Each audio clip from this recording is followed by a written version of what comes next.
Suivez sur RDI pendant tous les Jeux Olympiques l'actualité, les résultats et les réactions des athlètes guyanais aux JO 2021 dans le journal des JO de Tokyo présenté par Jérôme Guiteau. Du lundi au dimanche sur 105.1 tous les jours à partir de 11h et sur notre chaîne YouTube RDI.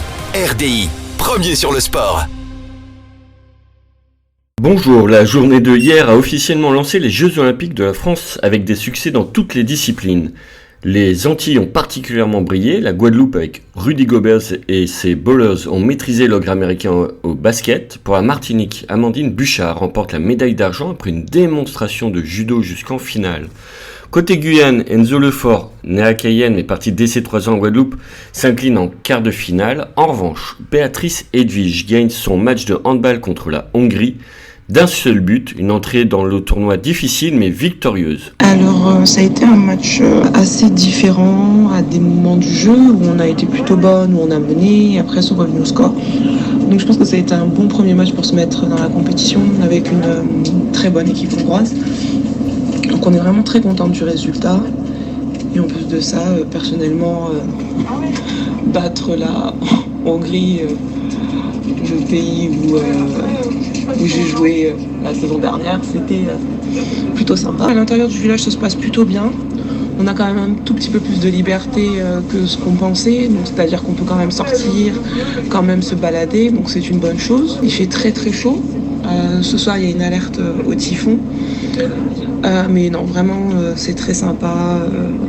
On est avec l'équipe de France, avec plein d'athlètes, donc ça c'est top. J'espère bien que vous allez me suivre jusqu'au 8 août. Ça voudra dire qu'on aura été au bout de la compétition et qu'on sera en finale des Jeux Olympiques, donc je croise les doigts. Ce matin, Lucie Decausse, meilleure judoka de l'histoire de France, a soutenu depuis Paris son athlète Sarah-Léonie Cizik. Un heureux événement empêche Lucie Decausse d'être à Tokyo. Elle a suivi le parcours de Sarah-Léonie jusqu'en finale qu'elle perd contre la Kosovare Nora Djakova. Pas vraiment une surprise pour la Matourienne. Elle faisait partie entre guillemets des filles qu'on pouvait attendre sur la journée.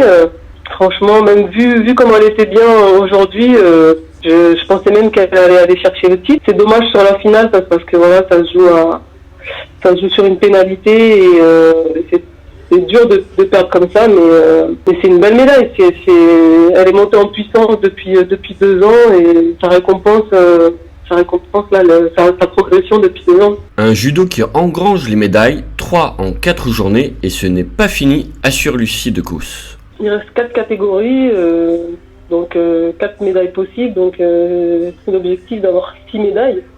Il y a juste la première journée où ça n'a pas marché, mais là, les prochains jours qui arrivent, je pense que ça va être aussi des médailles, parce que c'est Clarissa Peneno demain qui... Voilà, je pense qu'il peut vraiment faire le titre, vraiment. Et puis après, il y a Margot Pino, qui est numéro 2 mondial. Après, en mode 78, il y a Madeleine Marlonga, qui est numéro 1 mondial. Et puis après, Romane Dico, qui est double championne d'Europe et qui est une des meilleures de la catégorie. Donc franchement, on peut espérer encore 4 médailles et ce serait bien au minimum 2 titres dans les jours qui arrivent. Plus les équipes, où là, là, ça va être... La finale attendue, c'est le France-Japon. L'objectif, c'est clair, c'est de battre les Japonais, aux équipes, ça c'est clair. Et là, c'est vraiment France-Brésil au Maracana, quoi. Ouais, exactement. C'est exactement ça. Le France-Japon à Tokyo, ouais, c'est exactement ça. Et ça va être chaud, hein. Franchement, ça va être chaud. Et c'est la première fois qu'il y a les équipes. Je suis ça devant ma télé, je stresse. Je ressens ce que ma famille a ressenti peut-être pendant toute ma carrière quand ils m'ont regardé à la télé. C'est pas facile. Des émotions vécues par les Guyanais grâce à cette championne, médaille d'or à Londres en 2012. Est-ce que nous pouvons espérer revoir bientôt une autre judokate guyanaise au plus haut niveau ? Pas si sûr. Mais j'aimerais bien.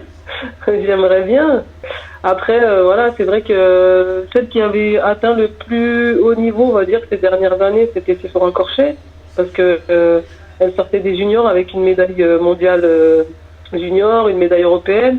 Et donc moi, je l'ai suivie parce qu'elle était à l'INSEP, donc je l'ai suivie au quotidien.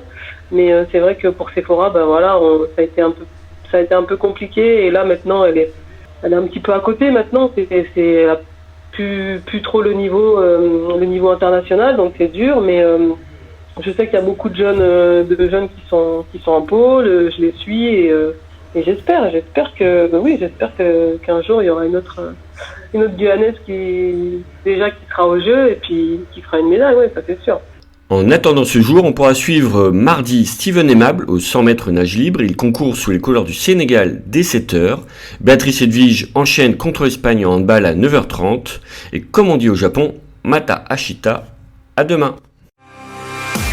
Actualité, résultats et réactions des athlètes guyanais aux Jeux Olympiques 2020 sur RDI. C'était le journal des JO de Tokyo, présenté par Jérôme Guiteau. RDI, premier sur le sport.